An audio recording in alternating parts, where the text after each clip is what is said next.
Thank you so much for the introduction. And I guess I should be telling everyone who I am. I'm Lanrick Bennett. It's so good to be here with everyone today.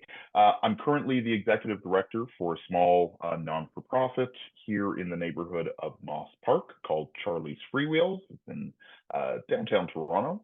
My previous work has kept me within the sphere of active transportation, urban design, and placemaking, with stints at 880 Cities, the Laneway Project, and the Ministry of Government and Consumer Services, focusing on AOD implementation.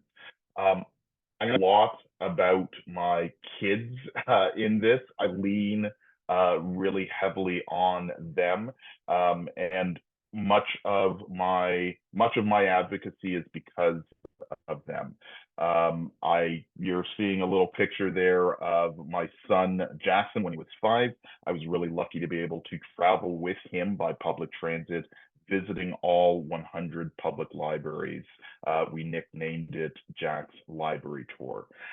My daughter was an avid person that enjoyed cycling.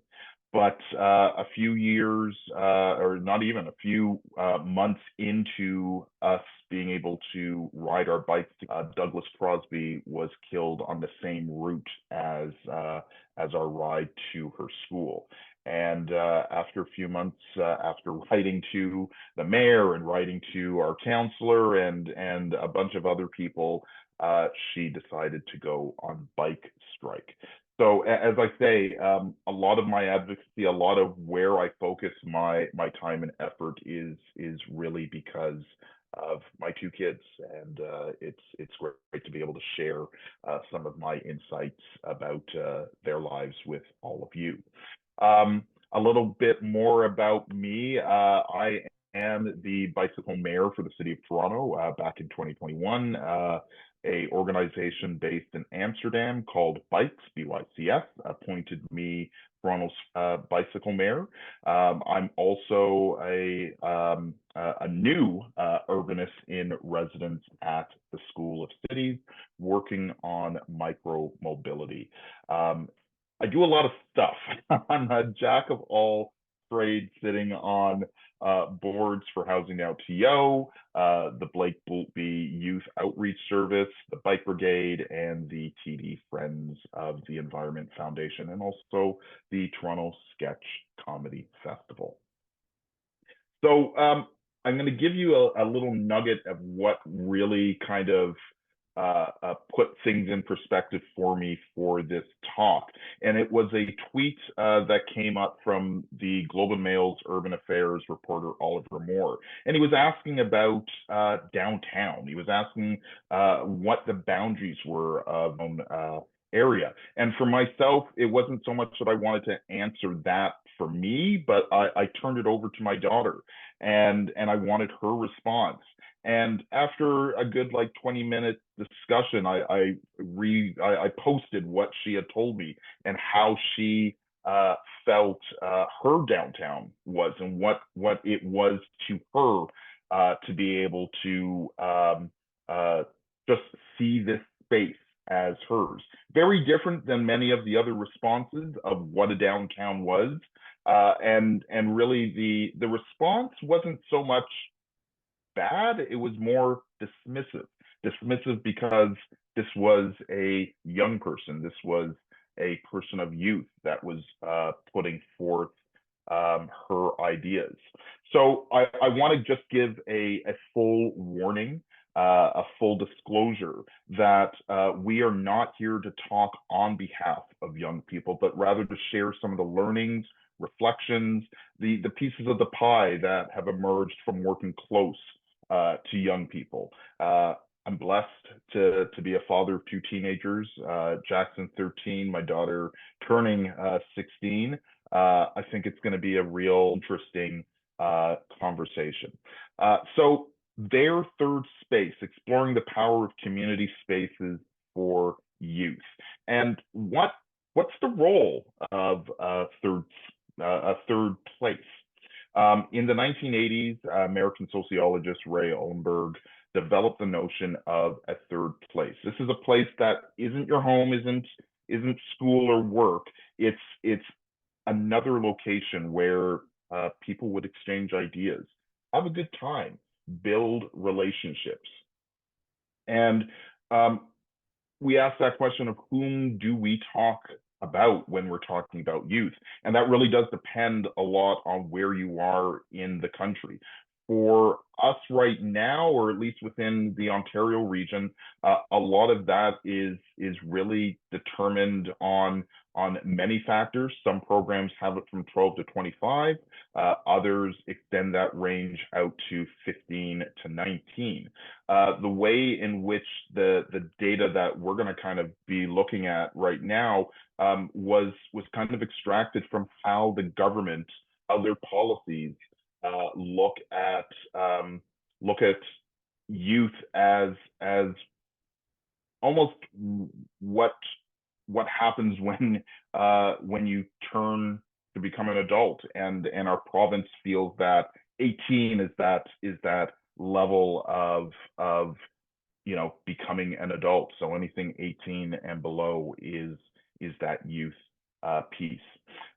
So places for youth. I wanted to go back to that tweet and go back to where my daughter had felt her downtown piece was, and just really quick, just showing a couple of parks. We've got High Park there. We've got a beach to the east side in the beaches East York. She's enjoying places like the Brickworks, and really even getting excited about a outdoor-ish shopping center called the Well. All of these places she feels is her third spaces. So when we're talking and how we look at public spaces catering to young, we're looking at, is this place easy to get to without a parent or an adult? Is this place safe or accessible? Is this place free, or do I have to pay a fee? And we feel really that these third places are instrumental in creating vibrant and resilient communities. They really do serve as a hub for social interaction, cultural exchange, and a civic engagement, contributing to the overall well-being and cohesion of neighborhoods throughout our city, and I'm sure throughout Canada. Another question that comes up is, what is needed to create safety, comfort, and belonging for youth to thrive? And I want to talk a bit about my third space, the third space that I work in, and it's specifically geared towards youth in our neighborhood of Moss Park and Regent Park. Quickly, Charlie's Freewheels was found its inspiration through a really good young man named Charles Pinstrip. And unfortunately, he was killed when he decided to take on this amazing bike ride from San Diego to back here to Toronto. But he was only 23.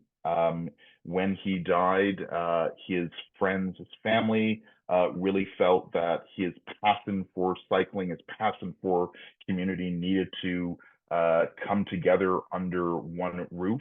And that's Charlie's Freewheels came about. Charlie's Freewheels uses bicycles to support the development of empowering young leaders and self-assured young cyclists.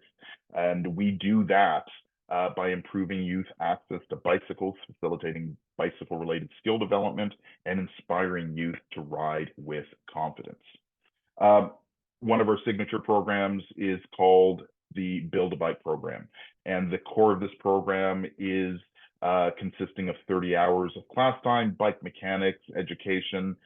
We put together a wonderful vegetarian meal, create a safety kit, and fully build out a bicycle for these young people to be able to take on their own. So we're going to break down a few pieces here, and how do youth consider these third spaces. And we're going to look at time, space, and place, and stage, and what those interactions and experiences with youth have kind of gleaned. When we look at time, what we've learned, what we've seen is this time is controlled by routines and structures. They look at transitions and milestones, future orientation. It's amazing how forward thinking many youth are. If there were social bonds and how that flexibility and agency really just just fully embrace the time spent in these spaces. They look at place and the actual practical physical environment, how social interaction happens in those places. They want to see meaning and identity while they are in that place, and what type of activities and opportunities come about within that place. They're also looking for safety and feeling of well-being. Stage. This is a fascinating piece where youth are looking to be visible and be recognized. They're looking for representation as well, people that may look like them. They want to be able to give voice and agency to what it is that they believe and how they're feeling. They want to feel included and feel that there's belonging within that stage as well. And there's also, the balance of empathy and understanding. So this is a lot that we're kind of throwing at the audience today, but it's little pieces of the puzzle. We're going to be welcoming other panelists from across the country to share their experience. I'm just going to call out names, but they're going to give you a full spectrum of who they are. Chris Crooks is coming from Cambridge Bay Wrestling Club out there. Stacie Smith works with the Young Canadian Roundtable on Health for the Sandbox Project, and that's a national across Canada. And Robyn Dalton in Quebec, working with Love. And we're going to bring them all out in just a sec. And I'm wondering if you could discuss the importance of a third space, and given the diverse context of literally where you live, where do you find those third spaces in the community, and what do you feel is the draw for young people to come into those spaces? As I got to think of my names now. I can't think of the lady from Halifax. That's all I can remember now. She mentioned mental health. Mental health is huge in our community, and many people understand it's got the highest suicide rate in Canada, domestic violence, sexual and physical abuse. So during COVID, it was extremely difficult. We do have a community center, but it's used by everyone. So the kids don't have access to that on a regular basis. We use the gym, but again, that's used by everyone. So we create safe spaces basically anywhere we are, meaning the people who work for the nonprofit organization. So sometimes it will be the gym. Sometimes it's rarely the community center. It's usually the gym. We do have a little weight room. We'll meet them there. There's other nonprofit organizations. We'll have an office space. Sometimes it's our homes. In the warmer months, which is just July and August, it may hit, it'll get up to maybe a double digit, usually single digits outside. What we tend to do is we create a lot of safe spaces in our training camps. So after, a suicide within the community, quite often, if we can, we'll take the kids out of the community and create a safe space outside of the community where they do have some freedom to travel, to walk around, to, sort of come and go. But it is difficult. Teen dances is a huge safe space when we run them, because we call it Payday Friday. If it's a Payday Friday, there tends to be a lot of drinking in our community when the parents get their money. So we try to provide a safe space until the early hours of the morning that the kids can come. So it is very fluid, our safe space. Fair enough. No, thank you for sharing, Chris. Robyn, I'm going to go to you, and again, just the discussion, of the importance of a third space, and if you could give us some context about that in your realm. I think what Chris said really resonated in terms of safe space. So when we talk about third place and safe space, I think those really go hand in hand together. And when you think about, I guess, whatever age bracket we're talking about, but if we're thinking about like young adolescents as they're trying to find their place in the world, I think those third places really serve an important role. They don't want to be at school all the time, and that may not always be a safe space for them. And they're trying to sort of distinguish themselves from their home life and become their own individual. And so I think some of what these third places can do is just kind of help them come into their own. Lanrick, you said it before, this notion of agency, of sort of figuring out their place in the world, who they are, how they can connect with others. And I think one of the ways that we do that is, well, first of all, we make sure that it's, accessible, that it's close to public transit, that kind of thing. But really, it's about making sure that they feel entirely and fully welcome, that they know that, the doors are open to them. And that means sort of even physically, that they can see their art on the walls, that they can see, the different projects that they've participated in that's up there. I mean, this space is for them. And then in a more sort of, I guess, interactive kind of way, we use this idea called our honor code. And what that means is, when we are working with these youth, when we are sort of engaging in sessions and workshops with them, we open every session, every program, by talking about an honor code. And so this is to sort of say, us together as a group, we're going to define what it is to be a safe space, what it is to be respectful to one another. And that feeling of sort of destroying that hierarchy, that they build that together, makes them sort of take on that ownership of saying, actually, I have a responsibility here in making sure others feel safe too. And we, when things get a little out of hand and people are starting to talk, and as things go, we can point back to that honor code that they built together and say, hey, this is what we said defines our safe space together, so let's remember that moving forward.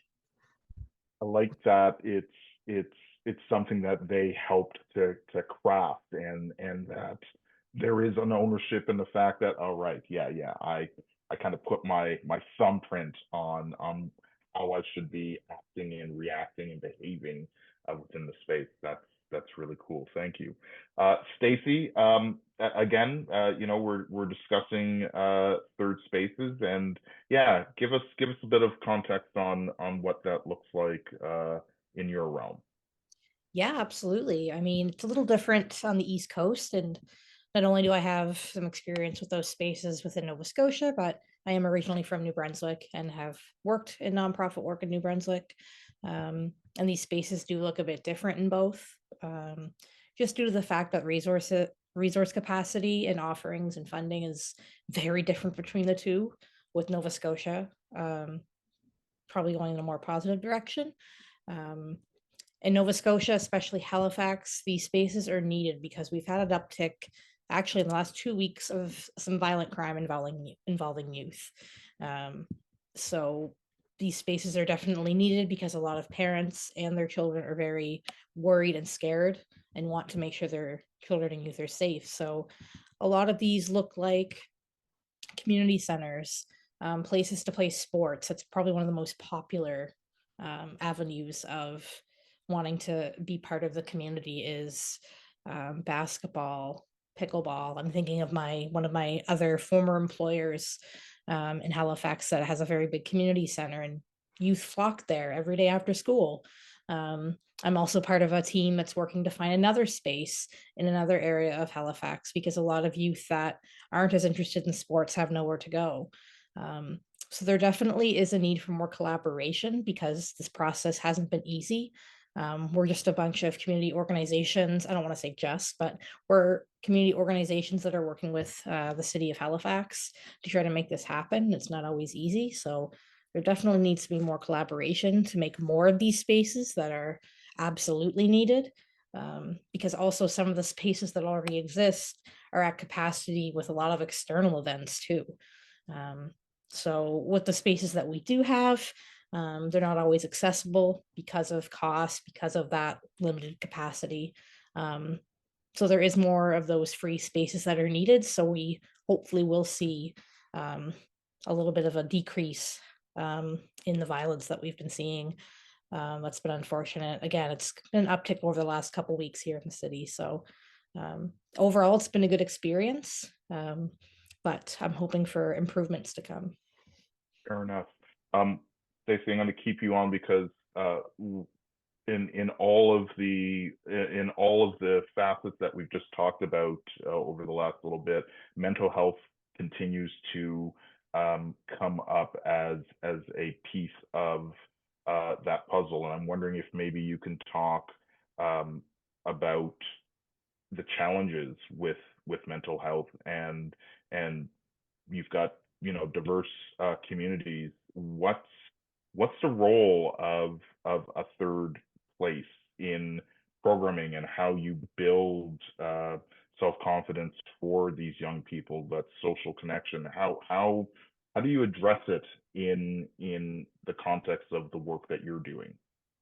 Yeah, absolutely. So I think we're seeing an uptick in what they call integrated youth services across Canada, which integrated youth services, for those that may not be aware, are a space where it's a one-stop shop for youth to access a variety of services. So this includes primary health care, mental health, social services, employment, those types of services. And I'm really lucky to have had the YWCA Halifax be approved to be one of 7 sites in Nova Scotia, where youth will be able to come to this space to receive support, which will address all of those things. So being able to have support for their mental health, which in turn will help with self-confidence and self-esteem and those types of things. And it's also a gathering space as well, where they'll feel safe and welcome and be able to access other things. For our specific site, they'll have access to a food pantry, so they can get food that they may not have access to other places. We'll have laundry facilities for those who may not have access outside of there. We're also going to have a harm reduction site. So that example of what this integrated youth services site will bring as a third space that's outside of home and school, I think it'll just bring the community together more, bring more collaboration, and just more youth that are going to feel like that they matter, that we care about their well-being, and that they will want to support them. Just seeing the spread of integrated youth services and its impacts in other parts of the country is the reason why we're seeing such a very quick rollout of these services to improve those outcomes. So I'm excited for the future of this as a third space in other communities. I even think rural communities can also benefit from this. I know that's a concern that I've heard from other provinces, but I think having those services coming to the youth, which I think is important, we need to meet them where they're at. It's adaptable to any context, whether it's rural or an urban center. So I'm excited for the future of them. Fair enough. Fair enough. Chris, I'm going to bring you back in and talk to me about the struggle or successes, or just the full gamut of working with youth and mental health, and how your third spaces are creating, you know, the space within the community center as a third space. How do you navigate the need for mental health help? Going into an Indigenous isolated community, it is very difficult to connect with the youth unless you've spent time with them. So, because I don't share the same story. In many ways, my story with the trauma, it's different, because there's this historical. Mine will have a different historical aspect, just like you mentioned. You know, your relationships with the police perhaps have not been as positive. Okay, that's right. Your story.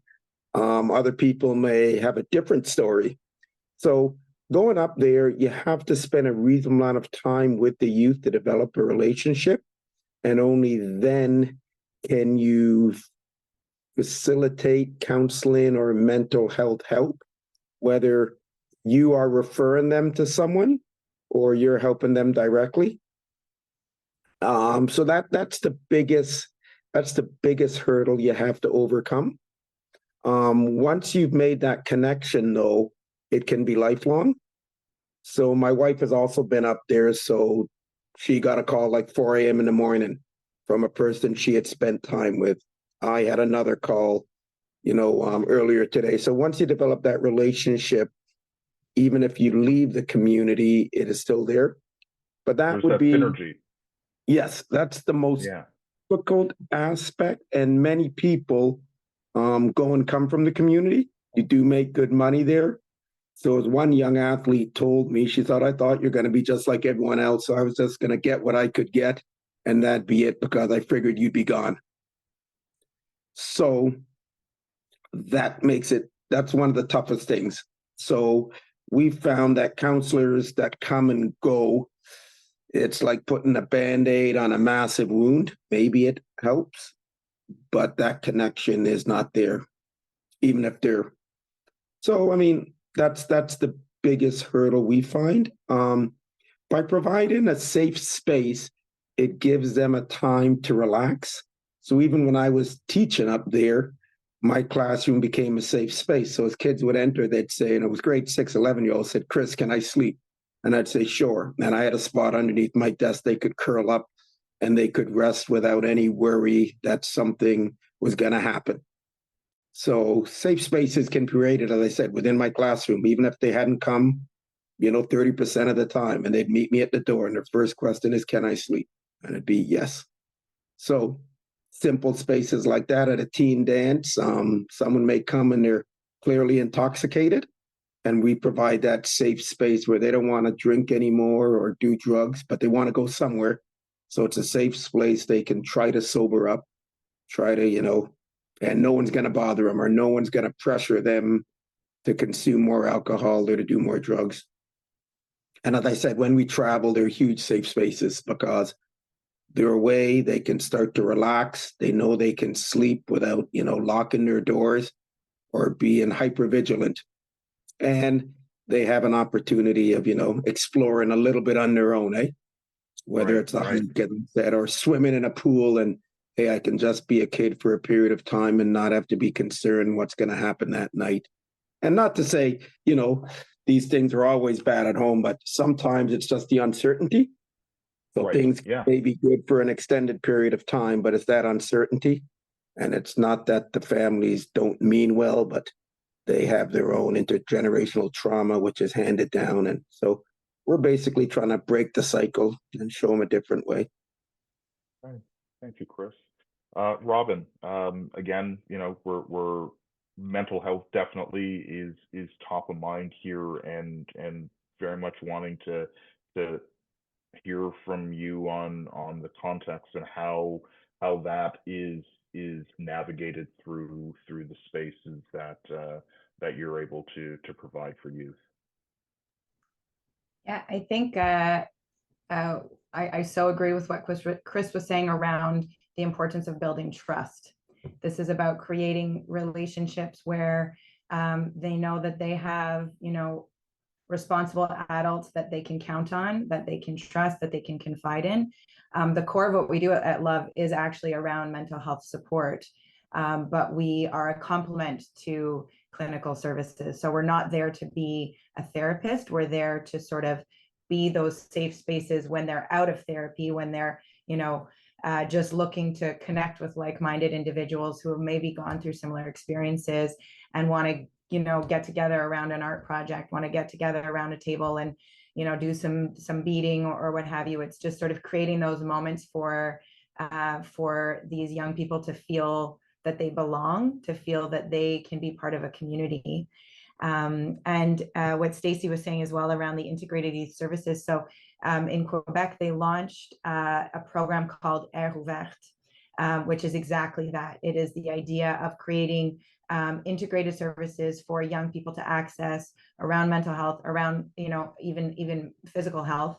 And that kind of jumps through some of the bureaucratic administrative barriers that make it such that that youth won't reach out and access these services.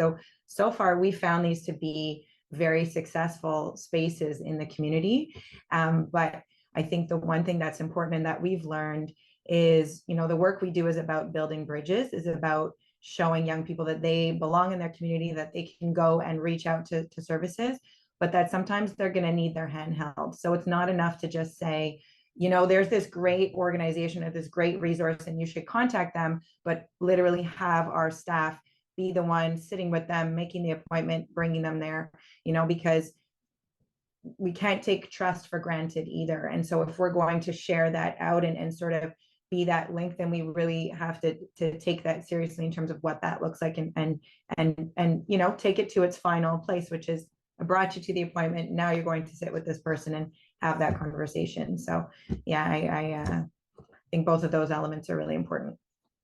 No, thank you. Thank you for that. Robyn, I'm going to keep you on. This is my last question because we're going to kind of wrap up just on this panel piece. But I'm wondering what was missing from our talk, and maybe also what's bringing you hope about the work that you're doing. What should be the part 2? Tell me what the next installment of this conversation should be focusing on, and yeah, what's bringing you hope? First of all, I really love having the opportunity to learn from other community organizers, and it's a real inspiration to know that across the country we're all sort of engaging in the same kind of work, within our own little spheres, but so much of what we're saying, we understand each other, and we're sort of well aligned there. So that's definitely something that gives me hope to say, we're all sort of living these same kind of challenges, and if we can come together and find those solutions together, I think that there's a lot of optimism in that. In terms of what's missing, I guess the idea is to take, these physical spaces that we've been able to create and imagine how to further transform the other places in which young people exist. How can we advocate for our young people better, and how can we make sure that they can advocate for themselves and go into their schools and be in their part-time job workplaces and know how to make those spaces safe for themselves. And obviously that's a bigger project, but if we're all in the business of youth empowerment, I think that's the ultimate goal, is to make sure that they have the tools to create safer spaces for themselves. And if I'll say, in terms of what gives me hope, I look at the young people that come through our space, and in a few short years, the evolution that they've gone through, from being someone too shy to even imagine joining a club to, we give them this tambourine and now they're in a band, these lovely little stories. Like, it's just, and I'm sure that everyone participating has had those moments and those little stories of watching, that's why we're in the work that we're in, to watch the incredible journey that young people can be on, and that we can kind of support and facilitate that as well. Very cool. Stacie, I know that you get to take a broader range. I know that you're based where you are on the East Coast, but you get to kind of take a more national look. What was missing from what we're talking about, and again, what's bringing you hope? Yeah, I mean, I feel like it's improving, but what's still missing is youth being taken seriously in more of an, again, national context. The YCRH does a lot of advocacy and collaboration with the federal government because of the fact that we're national, and sometimes some of these, not even so much ministers, but their staff doesn't like to take us seriously and just feel that we're just children that, don't have valid opinions and valid points to bring forward. So again, it's improving slowly, but I think there's still a lot of work to do. At least, like I said, federally. I think even similarly with provincial as well, with the various conversations I've had, at least Nova Scotia. New Brunswick's a bit better, but definitely need more of, need to keep moving in the right direction there. What gives me hope is the change that has already come from being part of this advocacy and working with these youth serving organizations. We've created some really great relationships with a lot of different advocacy organizations and have been able to be part of conversations and tables and have a seat at the table that we normally wouldn't have. So it showcases everyone else's commitment to engaging with youth, not only just engaging, but doing it in an authentic way, in an untokenistic way. And kind of we're able to see the changes that are being made and how feedback's used. Those are some principles that we live by as an organization, but we also are seeing in practice by other organizations. So that's giving me hope for the future of this work. Love it. Thank you, Stacie. Chris, we're gonna end on you within this panel discussion, and tell me what's missing, and give me a sense of what is bringing hope to the work that you're doing. What's missing? Wow. We can only talk about so much within an hour, so. Yeah. Well, within what we do, monetarily, we fight for every dollar. So that's really key, and the ability to use that money as we see fit and not have it in envelopes. So we do get money. That funding stream needs to be wider and more understanding of how non-for-profits work. Yes, because we'll get them in envelopes, and if some emergency comes up, we can't use it. So that would be one. That'd be basically it. With that, we can change quite a bit. We have to recruit the right people, though. But I have hope with recruiting the right people. I do believe there's good people out there, but we need the money, even if it, to recruit them. What gives me hope is the change that we've made. There's people around because of what we've done with the club. We have young people now who are now mentors, and they're coaching, they're volunteering their time, and they're making a difference in young lives, which is that gives us a lot of hope that we can, within a short period of time, bring someone within 5 years in their early 20s now, and they're doing what we started to do. And those young people now are benefiting and saying, hey, I'm looking forward to things. That gives me a tremendous amount of hope. And I will always say the power of one to transcend and change.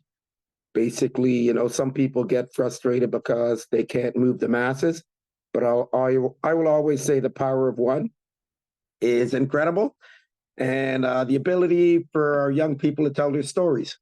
So I have young people who are still telling their stories. And when you hear that, that's incredible, that you have a shy, 17-year-old boy or girl who's willing to tell their story about what they've survived and what they're looking forward to in the future. So that gives me a tremendous amount of hope. Love that. Thank you, Chris. I think for myself, what's missing from these discussions is, of course, the individuals that we're talking about. And it would be wonderful to build out the time, find the places, and give that stage to the young people that we all hope we are doing good works with, and being able to allow them a real opportunity to be heard. I know literally in my household of having a 13 and near 16-year-old, the discussions at our dinner table together, not that they're heated, but it's definitely, you're definitely put in, as an adult, you're put in that place of really wanting to give them as much time to express where they want to go, what they want to do, what are the issues, what are the problems that are going on. I'm very blessed and very lucky to be able to, have a table that the four of us get to have those discussions. I know that that's not everyone's um, situation, but clearly allowing for youth to feel that us as adults, community in general, are providing a real honest um, creation of space for them to speak their mind and to understand that it's not just, hey, we want to hear you and thanks so much, I've taken notes and we'll see you later. It's activating many of the suggestions and wants and needs of our youth. They're smart people. They're people, and they've got so much of that learned experience throughout all of the things that are going on, even within such a young age and a small amount of time. So yeah, giving that stage to them. What's giving me hope is that we're having these conversations as adults, and that we are that many of us within these spaces completely understand the notion that we've got to listen, we've got to take the time to listen, that providing that safety net, providing that trust does not happen just because I've got a little sticker with my name and I'm the executive director, so everything is going to be fine. There really is a wanted opportunity to delve into the work that we all do, and our work really does center on youth and young people. So that gives me a lot of hope because I can see it, and I'm again really lucky to be in this space with the three of you. We've got a an audience that is I hope and feel are completely in tune with where we're going, and there's opportunities to allow for this conversation to continue outside of our digital walls here, and that gives me hope to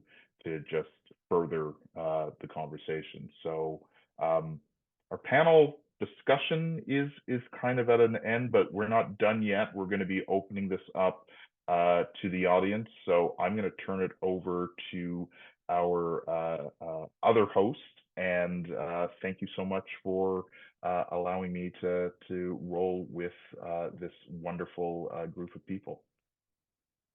And big thank you to all of you. Thank you so much, Lanrick, Chris, Robyn, Stacie. And it's been a pleasure just listening in and getting a feel of different insights from each of you. At this time, I'd like to bring forth some of the questions that came in from our participants joining us today. And the first couple of questions are more geared to, I would say, everybody joining in. So that includes you all as panelists, but other folks that are joining as participants. Are there any organizations present that provide support for youth initiatives aged 12 to 25? So with the participants joining in, if there's any initiatives that come to mind, maybe just drop the link to websites or handles in the chat, and I'll repost the question there.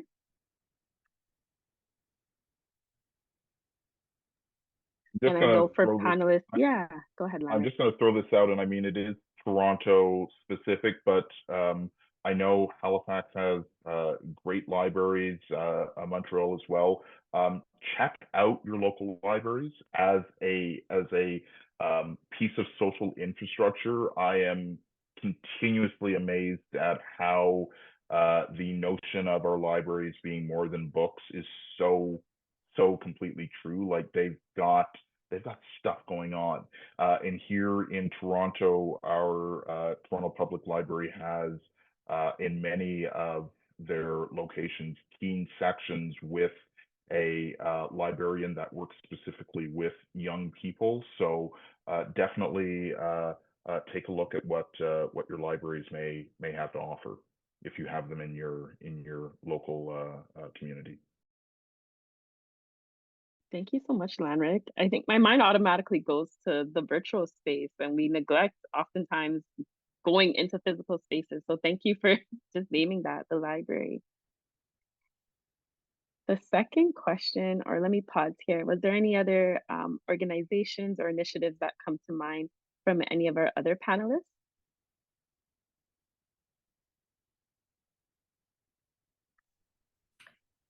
I guess bouncing off of what Lanrick was saying, our museums here carve out space for young people to engage in materials, whether it's different workshops or different accesses to the space.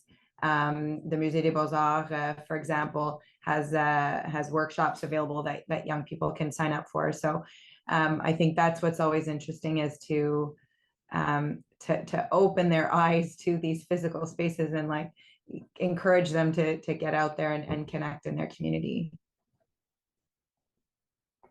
Thank you so much, Robyn.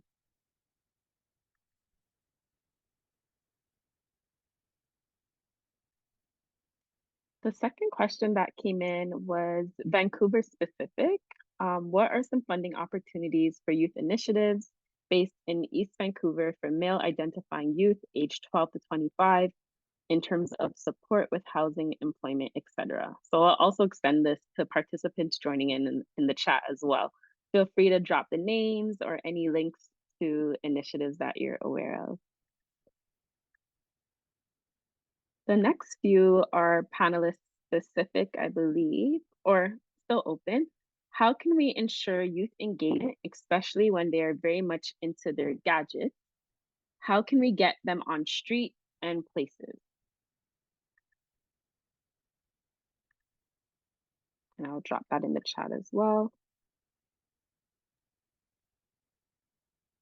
For what we do at Charlie's, we, on top of our Build a Bike program, we provide guided rides. So every Wednesday, I get to hop on a bike and kind of spin a wheel, and we get to choose going north, east, south, or west. And I've got some predetermined routes that we get to ride, take a slow ride with. The only gadget is the fact that, you know, I get to calculate this on Strava and take a picture at the end. But we get to ride to a destination, have some snacks when we get there, and just chill. You know, we're out for 90 minutes. It's not a race. It's not a particularly grueling tour, but it's a nice 5 to 7 kilometer ride where it's lovely to have our young people show off the bikes that they've worked on and or bring in new bikes. But yeah, that feels to me a way of just, you know, closing the app, closing the digital device, just getting out and doing something. I love to ride, and appreciative of the infrastructure that we at least have here in the city to allow us to go to the beach or ride to the Brickworks or the Bentway or any of many of the parks that we've got in Toronto. I'd be remiss not to mention at Love, it's all about photography. So they put their phones down and we give them a professional grade camera and say, go take pictures, show us how you see the world. And it's such an empowering sort of experience, because for so many of them that are kind of holding their emotions inside, the power of a photograph, the power of just being able to say, like, this is what I see in the world, is something really incredible. So that's what we do, photography.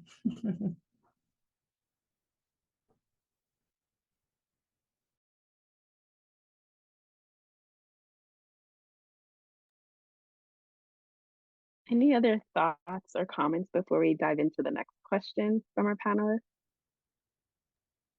I just want to say, I know that there is a definite, you know, as an adult, you're very conscious of the amount of screen time our youth put, and I mean, I grew up with an Atari 2600, so I'm kind of showing my age as to what I used to play with.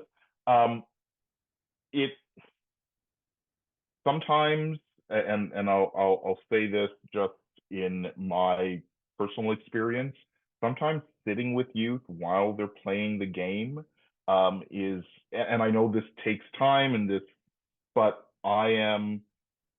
it'll go two ways. I will sit with my son while he's playing Fortnite, and he gets so frustrated that I'm so bad that we end up doing something else.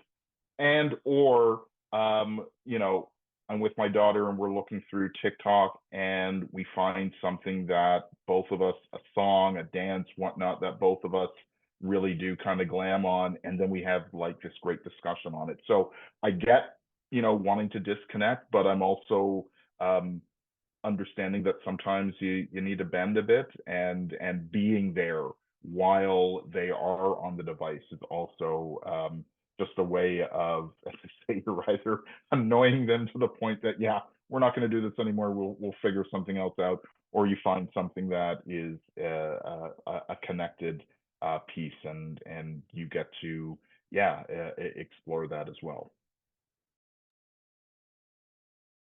Thank you so much. Any other thoughts around how we can get youth on streets and in places?